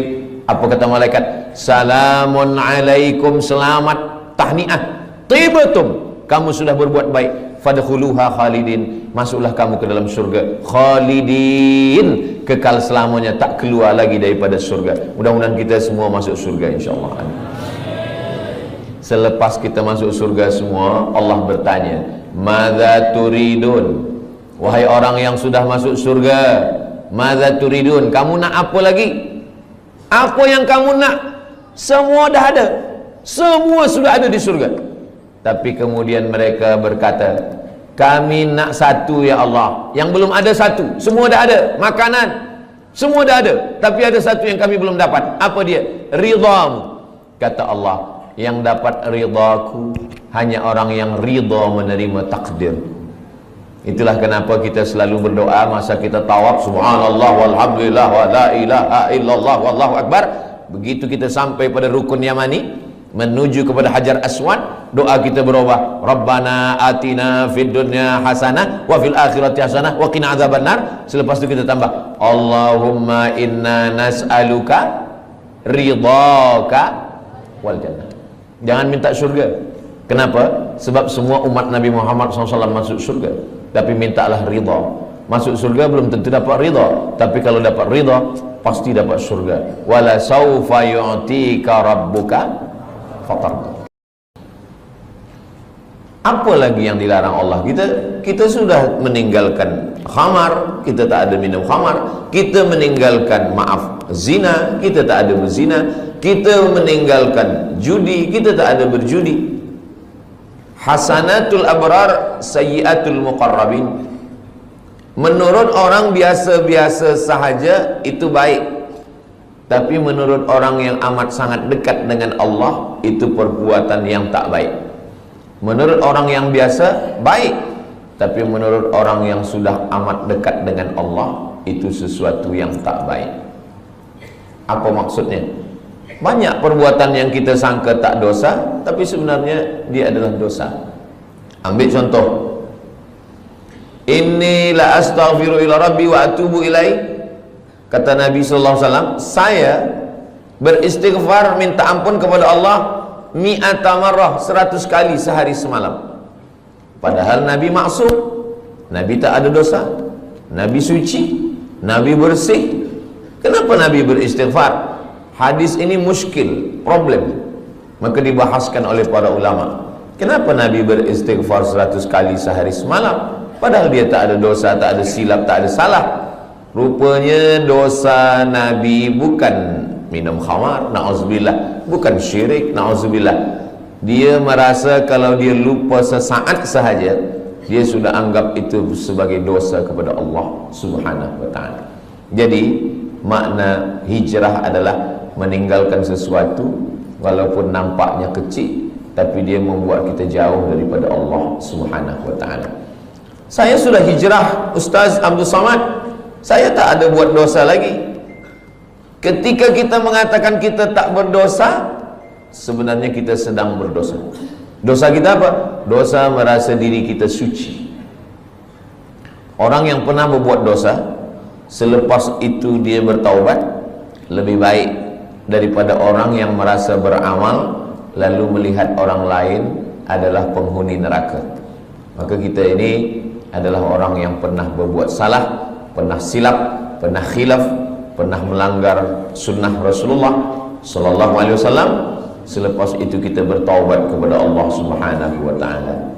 Maka kalau kita tengok dalam sembahyang, dari mula takbiratul ihram sampai kepada salam, dari mula kita angkat tangan Allahu Akbar sampai kepada salam, tidak ada di dalam sembahyang itu doa jauhkan aku dari riba, jauhkan saya dari zina, jauhkan saya dari khamar. Tak ada. Cubalah tengok bacaan solat itu. Tapi dia mengajarkan kita untuk merenung amal yang kecil-kecil. Manakala kita angkat tangan Allahu Akbar, apa maknanya? Orang yang merasa diri dia besar, saya yang paling besar, saya yang paling mulia, saya yang paling hebat, saya yang paling utama, maka pada saat itu dia sudah berdosa. Maka dia katakan, yang besar hanya engkau saja ya Allah. Allahu Akbar kabira. Selepas itu, walhamdulillahi katsira. Puji. Banyak manusia ini gila sebab puji. Dipuja, dipuji, disanjung tinggi. Maka saat itu kita katakan, yang memiliki segala pujian hanya Allah. Walhamdulillahi katsira. Apa dosa kita lagi? Dosa yang ketiga, merasa diri suci. Orang kalau sudah merasa diri suci, maka yang lain dia tengok kotor. Kalau dia tak berdosa, yang lain penghuni neraka. Maka saat itu kita katakan wa subhanallahi bukratan wa asila. Tiga inilah yang mencelakakan manusia. Pertama, merasa besar. Kedua, merasa terpuji. Ketiga, merasa suci. Maka tiga ini dibersihkan dalam sembahyang. Allahu Akbar kabira, walhamdulillahi katsira, wa subhanallahi bukratan wa asila. Kira-kira kita yang hadir ramai di Masjid Jami' Sultan Yahya Petra Macang ini, beramai-ramai tuan imam, datuk-datuk, datin-datin, semua yang berhadir jemaah ini, siapakah di antara kita ini yang terkena penyakit yang tiga ini? Pertama, merasa besar. Yang kedua, merasa dipuji. Yang ketiga, merasa suci. Tak ada yang tahu. Tapi kalau ditengok daripada zahirnya, yang merasa mulia adalah Ustaz Abdul Samad, sebab dia duduk tinggi, yang lain rendah di lantai. Siapa yang merasa dipuji-puji? Ustaz Abdul Samad juga dipuji-puji orang. Siapa yang merasa diri dia suci? Saya juga. Mungkin saya merasa diri saya lebih suci daripada orang lain. Jadi sebenarnya yang saya sampaikan ini bukan untuk orang lain, untuk diri saya dulu. Bila saya tunjuk orang, sebenarnya saat itu untuk orang lain satu jari saja, satu telunjuk saja. Yang keempat ini adalah untuk diri sendiri. Jangan engkau merasa diri engkau besar. Allahu Akbar kabira. Jangan engkau puji-puji gila dengan pujian. Walhamdulillahi katsira. Jangan engkau merasa diri engkau suci. Wa subhanallahi bukratan wa asila. Jadi hijrah ini dibagi kepada tiga. Hijrah yang pertama, hijrahnya awam, hijrahnya orang yang paling rendah. Hijrah meninggalkan syirik, hijrah meninggalkan zina, hijrah meninggalkan khamar, hijrah meninggalkan riba, hijrah meninggalkan ghibah. Hijrah nampak. Tapi ada hijrah yang kedua, hijrah meninggalkan takbur, tak nampak. Kalau khamar, nampak dia minum khamar. Kalau judi, nampak dia main judi. Tapi judi dululah. Dulu orang main judi memang nampak, sekarang tak nampak. Nampak macam baca Quran, rupa judi online. Judi, nampak. Orang yang minum khamar tahu bahawa dia sedang buat dosa. Orang yang berzina tahu bahawa dia sedang buat dosa. Orang yang sedang berjudi tahu bahawa dia sedang buat dosa. Ini hijrah yang rendah sekali. Tapi ada hijrah yang lebih tinggi lagi. Orang yang merasa diri dia sudah beramal, orang yang merasa diri dia paling banyak sedekah, orang yang merasa diri dia paling banyak zikir, saya yang paling banyak sembahyang sunat, saya yang paling banyak pergi ke Makkah setahun 2 kali, saya yang paling banyak. Makanya ada kitab Talbis Iblis. Iblis itu bila dia tak berhasil mengajak orang minum khamar, bila dia gagal mengajak orang berzina, bila dia gagal mengajak orang syirik, dia masuk dari pintu yang kedua. Apa itu? Dia buat orang merasa beramal. Yang pertama ni banyak orang sukses, banyak orang berhasil.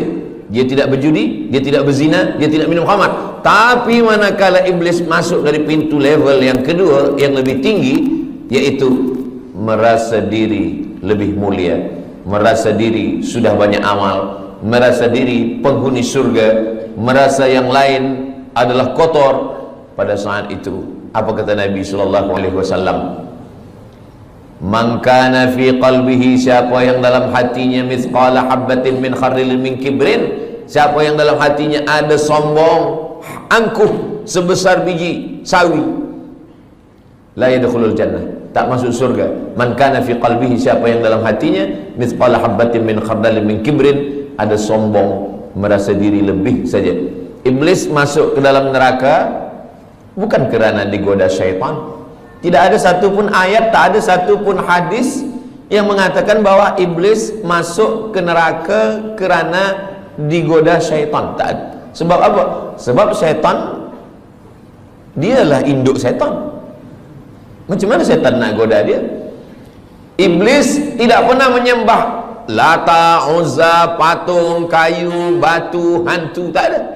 Iblis tidak menyembah apapun. Dia menyembah Allah. Lalu kenapa dia keluar daripada surga? Allah Ta'ala bertanya. Allah bertanya bukan Allah tak tahu. Allah Maha tahu.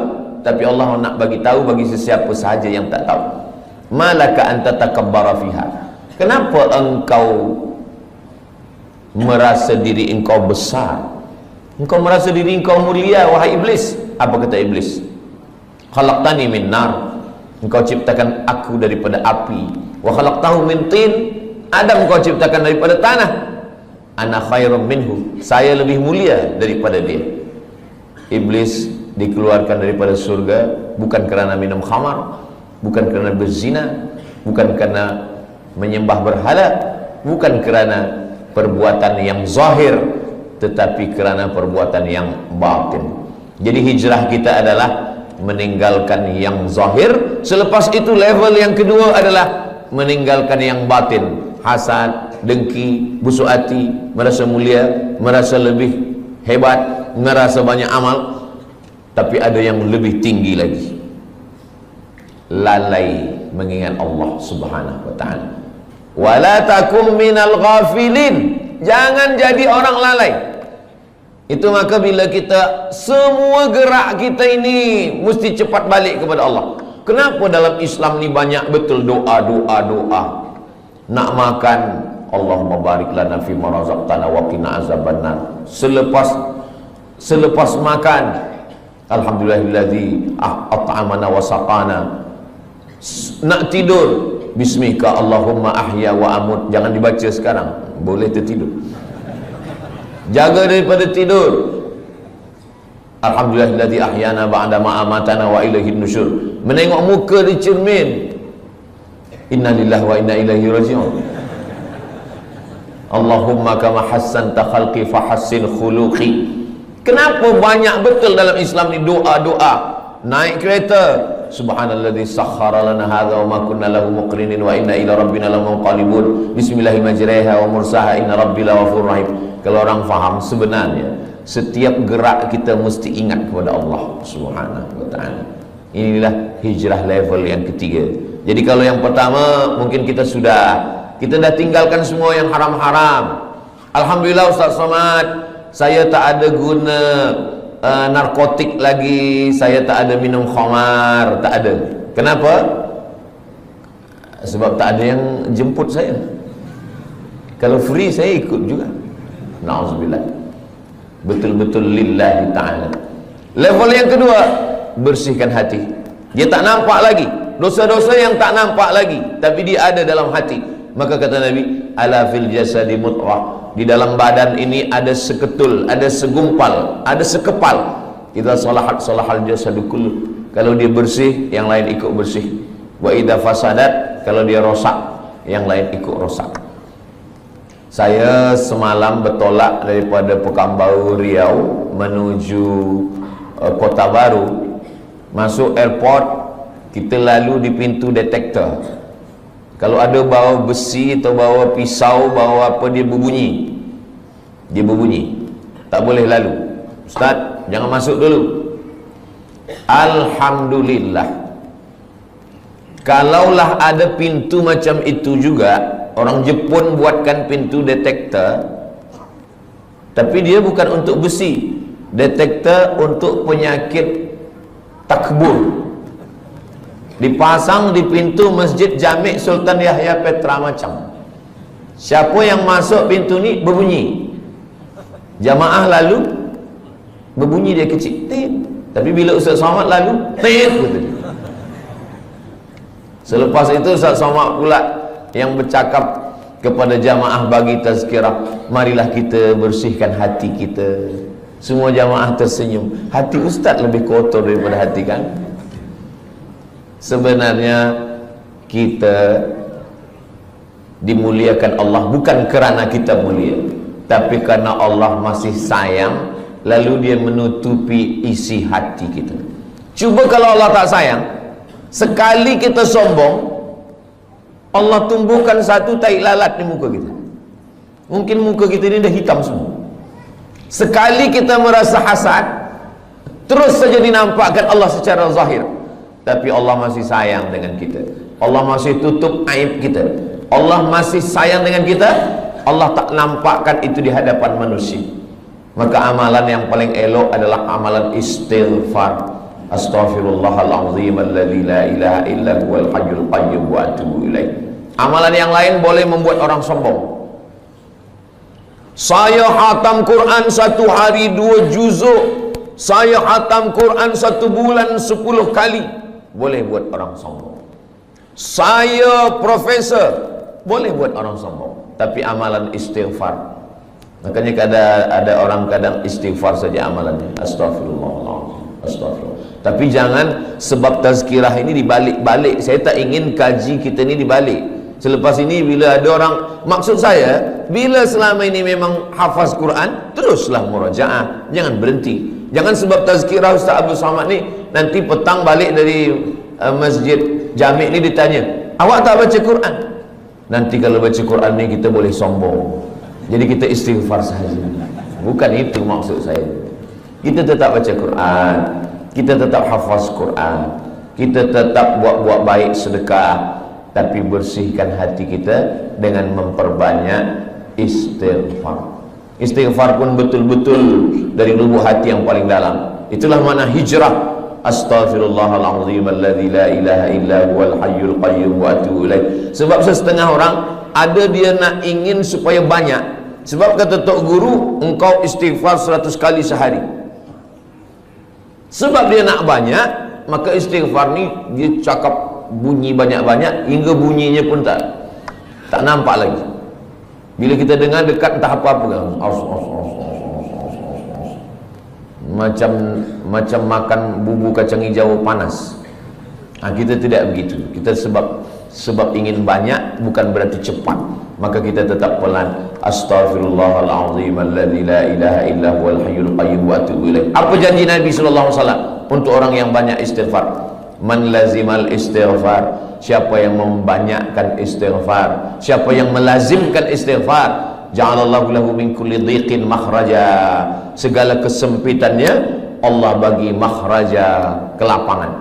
Wa min kulli hammin faraja, segala kesusahannya dibagi Allah kebahagiaan. Wa razaqahu min haitsu la yahtasib, diberi Allah rezeki dari jalan yang tidak disangka-sangka. Semoga kita termasuk orang yang beristighfar, insyaallah. Itu janji Nabi. Janji Allah Ta'ala dalam Al-Quran untuk orang yang beristighfar ada 6. Surat Nuh ayat 10 hingga 11. Faqultu astaghfiru rabbakum, perbanyaklah beristighfar kepada Allah. Innahu kana ghaffara, diampunkan Allah dosa. Yursilis samaa'a 'alaikum midrara, diturunkan hujan. Wa yumdidukum bi amwalin, diberikan harta.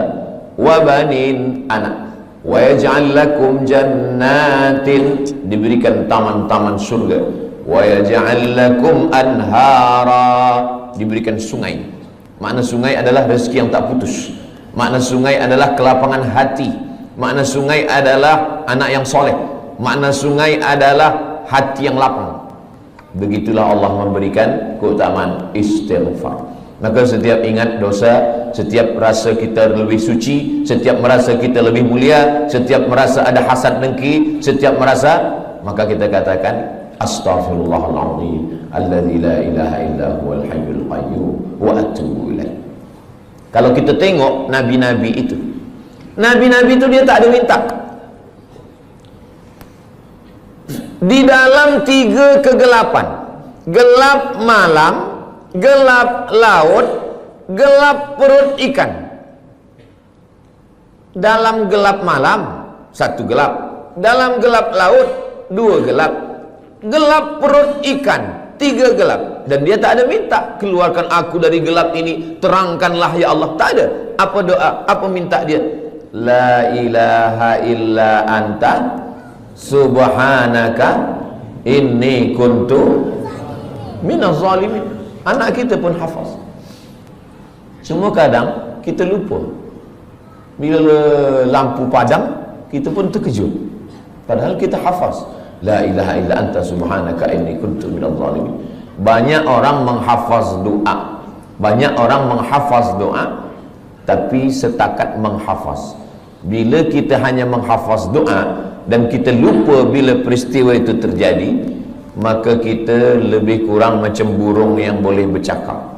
Burung bila diajar dia bercakap, good morning, good morning, good morning. Pukul 5 petang pun bila kita datang, good morning juga dia kata. Sebab apa? Sebab dia menghafaz saja. Banyak orang menghafaz doa, tapi dia tidak berdoa. Banyak orang menghafaz zikir, tapi sebenarnya dia tidak berzikir. Maka makna zikir itu adalah mulut menyebut, hati mengingat, fikiran dengan penuh kesedaran. Mulut menyebut subhanallah, alhamdulillah, la ilaha illallah, wallahu akbar, afdalu dzikri fa'lam annahu la ilaha illallah. Lalu kemudian hati mengingat. Kalau mulut menyebut berbunyi, bersuara, lidah bergerak, tapi ketika hati tak ada bunyi, tak ada suara. Makanya kalau ada seseorang diam saja, itu dia sedang mengingat. Bila kita tanya, awak ingat siapa? Bini saya. Alhamdulillah, asal jangan bini orang, na'udzubillah. Allah Subhanahu wa taala ajarkan kita ini semua supaya apa? Supaya kita hijrah. Hijrah daripada lalai kepada zikir, hijrah daripada syirik kepada tauhid, hijrah daripada maksiat kepada taat. Maksiatnya ada yang zahir, maksiat ada yang batin, dan maksiat ada yang paling halus sekali adalah lalai.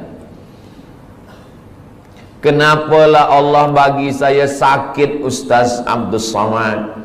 Padahal saya ni kalau sihat, saya boleh membina masjid.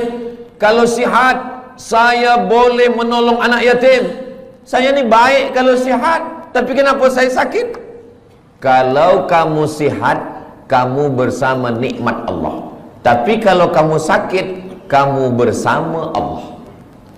Orang kalau sedang sihat, dia bersama nikmat Allah. Tapi kalau sedang sakit, dia sedang bersama dengan Allah. Allah ingin antara dia dengan hambanya tidak lagi ada penghalang. Nikmat pun boleh menjadi penghalang. Makanya Nabi Muhammad SAW, apa kata Allah Ta'ala? Yas'alunaka 'anil khamri wal maisir. Kalau mereka bertanya kepada engkau tentang khamar dan judi, qul, katakan ya Muhammad SAW, yas'alunaka 'anil ahillah. Kalau mereka bertanya kepada engkau tentang anak bulan, bulan hilal, bulan sabit, qul, katakan ya Muhammad SAW, yas'alunaka madza yunfiqun. Kalau mereka bertanya kepadamu tentang apa yang disedekahkan, qul, katakan ya Muhammad SAW. Tapi bila tentang zikir, wa idza sa'alaka ibadi anni, kalau hambaku bertanya kepada engkau tentang aku, tak ada Allah mengatakan katakan ya Muhammad, tidak. Tapi Allah terus saja berkata, wa idza sa'alaka ibadi anni fa inni qarib, aku dekat. Apa kata ahli tafsir? Allah ingin supaya antara kita dengan Allah tak ada sempadan, tak ada perantara, tak ada penghalang, tak ada apapun, supaya kita ingat kepada Allah. Jadi kalau kita dah buat baik, kita dah hijrah, kita dah taubat, tapi kita tetap juga dibagi Allah sakit, sebenarnya Allah ingin supaya kita sujud lebih lama, supaya kita mulut lebih banyak berzikir, supaya kita berdoa tangannya mengangkat ke atas, supaya kita melelehkan air mata. Orang kalau hidupnya senang, kenyang, tenang, biasa doa biasa-biasa saja. Tapi kalau dia sedang susah, payah, maka doanya lebih khusyuk. Orang kalau hidupnya senang, tenang, kenyang, doa biasa saja. Kadang doa pun tangan di atas kaki. Kalau ada orang berdoa tangan di atas kaki, itu sama maknanya nak bagi-bagilah ke tidak pun tak apa. Tapi kalau Nabi, cubalah tengok macam mana Nabi berdoa malam perang Badar. Nabi pada malam perang Badar, tarikh 2 hari bulan Ramadan, pada saat itu Allah 17 Ramadan, Yaumal Furqan, Yaumal Taqal Jam'an, 17 Ramadan. Nabi SAW pada tahun kedua, kena 2 hijrah, Nabi SAW mengangkat kedua tangannya. Dan ketika itu Nabi meletakkan surbannya di bahunya, datang angin kencang, jatuh. Biasa orang kalau surbannya jatuh, dia angkat surban dulu. Tapi Nabi tetap. Datang Sayyidina Abu Bakar Siddiq, hasbuka ya Rasulullah, cukuplah itu ya Rasulullah. Nabi tetap juga berdoa kepada Allah Subhanahu wa ta'ala. Jadi hijrah ini betul-betul kita hijrah, bukan setakat pindah dari tahun 1446, tapi kita pindah kepada tahun 1447, meninggalkan semua yang dilarang Allah Subhanahu wa ta'ala. Hijrah. Tajuk kita kajian duhani 2. Pertama, hijrah. Yang kedua, menuju ridha Allah. Hijrah daripada maksiat kepada taat, hijrah daripada lalai kepada zikir, hijrah daripada bakhil menuju kepada sedekah. Alhamdulillah Ustaz Somad, dulu suami saya ini orangnya bakhil, tapi selepas 1447 ini, selepas dia mengaji duha dengan Ustaz Abu Somad, sekarang dia sudah baik. Dulu semasa dia bakhil, kalau ada orang membina masjid, buat tahfiz Quran, dia bagi RM1 saja. Sekarang RM1 1 sen. Merubahlah agak banyak sikit. Nabi SAW mengatakan, yatsba'ul mayyita salasun, yang mengiringi mayat jenazah orang mati tak banyak. Walaupun Ustaz Abdul Samad mati, ramai jamaah datang, tapi sebenarnya 3 saja. Yang pertama, mal, harta, kereta, motosikal, semua ikut mengiring, tapi sampai ke tempat parking saja. Yang kedua, ahluhu, isteri, anak, menantu, kawan, sahabat, jiran, semua ikut mengiring, tapi hanya sampai ke tepi liang lahat saja. Yarji'usnani, yang 2 ni balik ke rumah. Wa yabqa wahidun, yang kekal, yang tinggal hanya 1. Wa amaluhu amal. Dan di antara amal yang banyak ini, ada haji, ada umrah, ada zikir, ada hafaz Quran, ada baca Quran.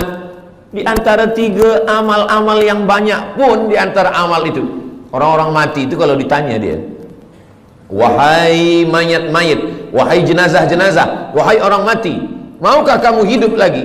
Dalam Al-Quran Allah Ta'ala bercerita khas untuk itu. Orang mati itu menjawab, laula akhartani ila ajalin qarib. Ya Allah, kalau engkau bagi kami hidup lagi, bagilah kami hidup lagi ya Allah. Qarib, kejap, sikit saja, 1 minit, 1 second pun boleh engkau bagi hidup kami. Kata Allah Ta'ala, kalau aku bagi kamu hidup, kamu nak buat apa? Mereka tak ada cakap kami nak buat haji, tak ada. Kami nak buat umrah, tak ada. Kami nak buat sembahyang, tak ada. Lalu Allah tanya, kamu nak buat apa kalau aku bagi hidup? Fa'as-saddaqa, kami ingin bersedekah. Kami ingin bersedekah. Maka hijrah maknanya dari bakhil kepada sedekah. Mari kita lancarkan kutipan derma. Sebenarnya saya nak masukkan ini bagi tujuan sumbangan pembangunan Ma'had Tahfiz Al-Quran dan tabung pengimarahan Masjid Sultan Yahya Petra Macang. Jadi nanti bila dah tegak berdiri Ma'had Tahfiz Quran, anak-anak kita menghafaz, membaca Quran pagi, petang, siang, malam, zuhur, asar, maghrib, isyak, subuh, tahajud, witir, duha, mengalirlah pahalanya untuk kita semua hingga hari kiamat insyaAllah. Isikan ke jangan saya yang isi, bawakan kepada semua jamaah, supaya itu akan menjadi amal jariah yang akan menjadi bekal kita nanti menghadap Allah Subhanahu wa ta'ala. Kemana duit ringgit tadi? Hilang pula. Iya, bagi masuk. Duit yang banyak, lama hidup banyak dirasa, jauh berjalan banyak ditengok. Saya dah pergi ke mana-mana tempat, belum pernah. Saya dah pergi ke Sabah, saya pergi ke Sarawak, saya pergi ke Miri, saya pergi ke Terengganu, saya ke Selangor, saya ke Johor, Kuala Lumpur. Belum pernah saya tengok orang Malaysia meninggal membawa ringgit. Ma akalta fa'afnaita, yang dimakan busuk. Wa ma labista fa'ablaita, yang dipakai lapuk. Wa ma tasaddaqta fa'amdaita, yang disedekahkan untuk Ma'had Tahfiz Quran Masjid Jami' Sultan Yahya Petra Macang, inilah yang akan kekal abadi hingga hari kiamat nanti insyaAllah. Amin ya rabbal alamin. Rumah besar yang kita tinggalkan bila kita mati, habis, diambil semua oleh ahli waris, anak kita, cucu kita, semua bertukar, sijil-sijil semua hilang. Kita pun akan menjadi sesuatu yang terlupakan, orang tak ingat lagi dengan kita. Tapi Ma'had Tahfiz ini insya-Allah semua budak-budak akan belajar membaca Quran, berzikir, belajar sembahyang. Nanti dia pula akan mengajar anak dia, isteri dia, murid-murid dia. Itulah yang boleh menolong kita di hadapan Allah. Niatkan sedekah ini untuk almarhumah mak saya, almarhum ayah saya. Jadi boleh dapat dua-dua. Kita dapat, orang-orang tua kita pun dapat. Datang sahabat Nabi namanya Sa'ad, berjumpa kepada Nabi Muhammad SAW. Ya Rasulullah, ummi matat, mak saya sudah meninggal dunia. Afa atasaddaqu anha, kalau saya bersedekah, sampaikah sedekah ini kepada almarhumah mak saya? Kata Nabi SAW, tasaddaq, bersedekahlah. Itu dalil bahawa sedekah ini sampai. Ayu sadaqatu afdal, apa sedekah yang paling afdal? Kata Nabi, suqiya al-ma', memberi air minum. Kalau air minum saja sampai, apalagi kelas tahfiz. Kalau air minum saja sampai, apalagi gedung binaan yang tinggi, 2 aras, 3 aras, 4, budak-budak boleh belajar sembahyang. Maka insya-Allah itu menjadi cahaya sesuai dengan doa kita, Allahumma ja'al quburahum rawdatan min riyadil jinan, jadikan kuburnya salah satu daripada taman-taman surga insyaAllah. Amin ya rabbal alamin. Kalau saya bacakan Al-Fatihah untuk almarhumah mak saya, ayah saya, maka automatically sampai. Tapi kalau saya nak bacakan Al-Fatihah untuk orang lain, saya mesti sebutkan ila ruhi fulan bin fulan fulanah binti fulan. Itu maka bila malam tahlil kita baca ila arwahi fulan bin fulan wa fulanah binti fulan. Sebab apa? Sebab orang lain. Sebab sebenarnya tak ada hubungan nasab.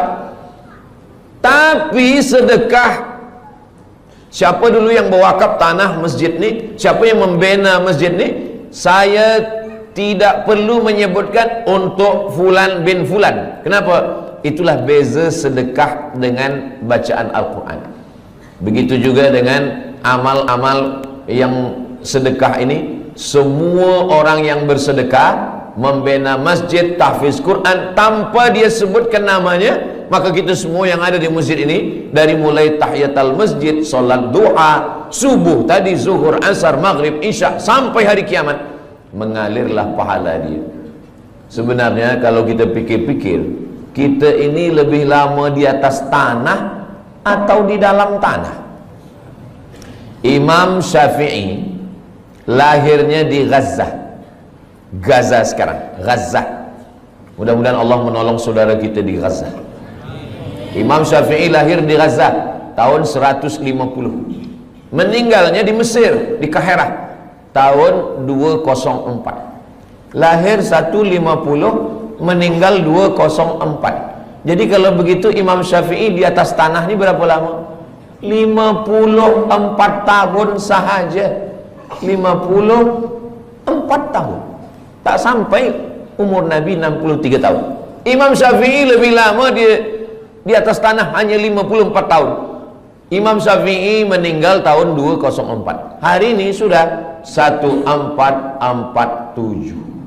Maknanya Imam Syafi'i di dalam tanah, di alam barzah, sudah lebih 1200 tahun. Tapi Imam Syafi'i amal dia tak putus.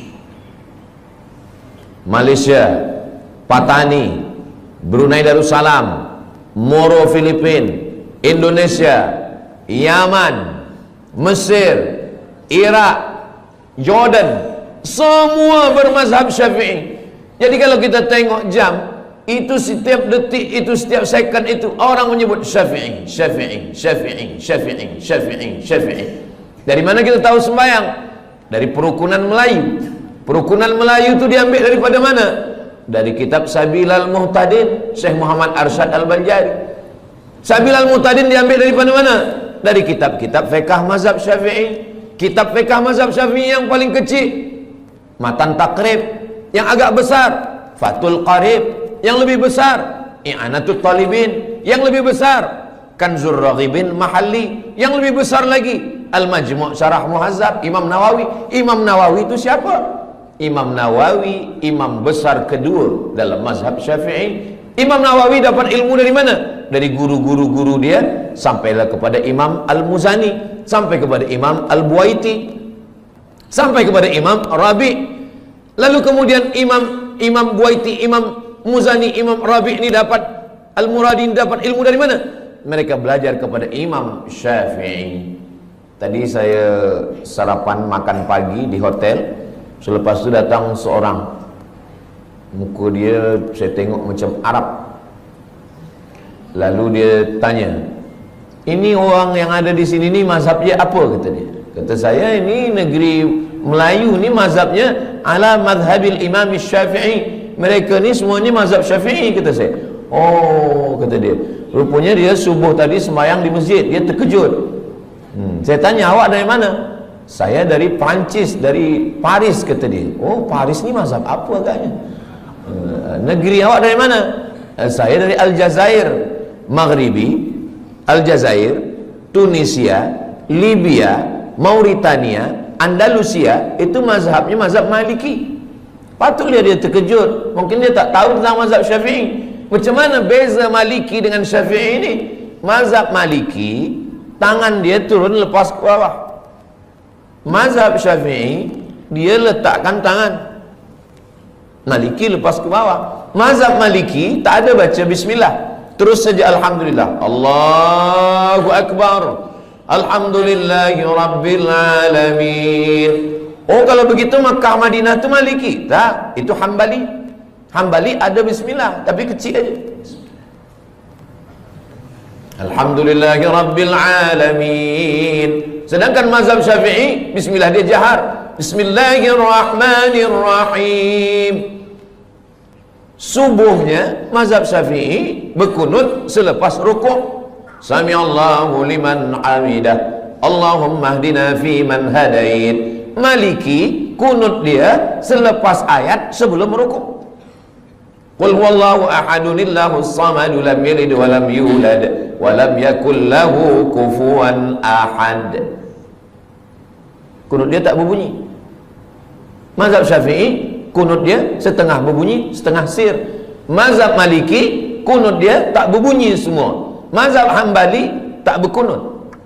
Kalau suami saya Ustaz Abdul Somad, dia tak berbunyi, tak berkunut dan tak sembahyang. Itu mazhab Abu Lahab lah. Saya ingin nak sampaikan, walaupun Imam Syafi'i duduk atas dunia ni 54 tahun, tapi amal dia 1200 tahun sampai hari kiamat. Orang masih tetap waqala al-Imam Syafi'i, waqala al-Imam Muhammad bin Idris Asy-Syafi'i.